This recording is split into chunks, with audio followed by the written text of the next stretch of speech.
साहेबांबरोबर बसलो होतो. साहेबांशी आम्ही चर्चा करत होतो, बोलत होतो. साहेब टीव्ही कडे बघत होते. चेहऱ्यावर त्यांनी नाही दाखवलं. टीव्ही कडे बघत बघत आम्ही काही प्रश्न केले, त्यांनी त्याचं उत्तर दिले.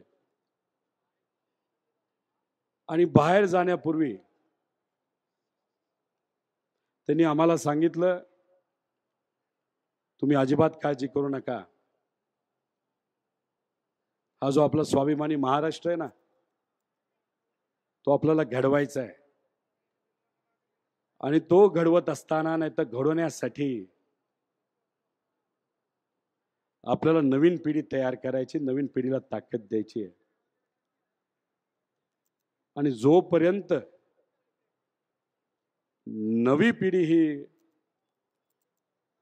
ती जबाबदारी घेत नाही, नाही तर जबाबदारी घेण्याच्या लेवलची होत नाही, तोपर्यंत मी माझे डोळे मिटणार नाही, असे पवार साहेबांचे शब्द होते.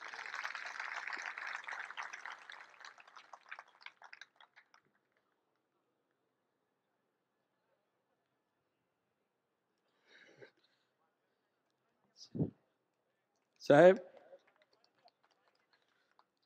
मी तुम्हाला विनंती करतो, काय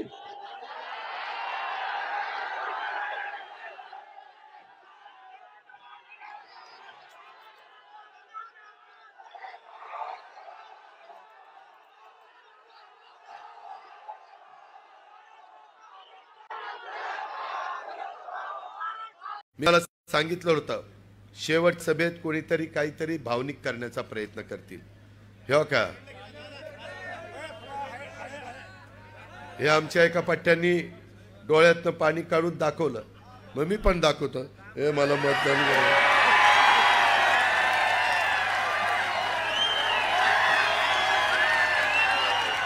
अरे काय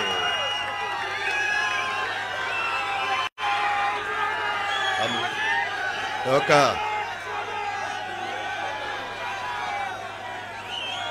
ही असली नौटंकी बारामतीकर खपून घेणार नाही. तुम्ही काम दाखवा, तुमचं खणखणीत नाणं दाखवा. ठीक आहे, हे झालं रडीचा डाव. हे असलं नाही चालत.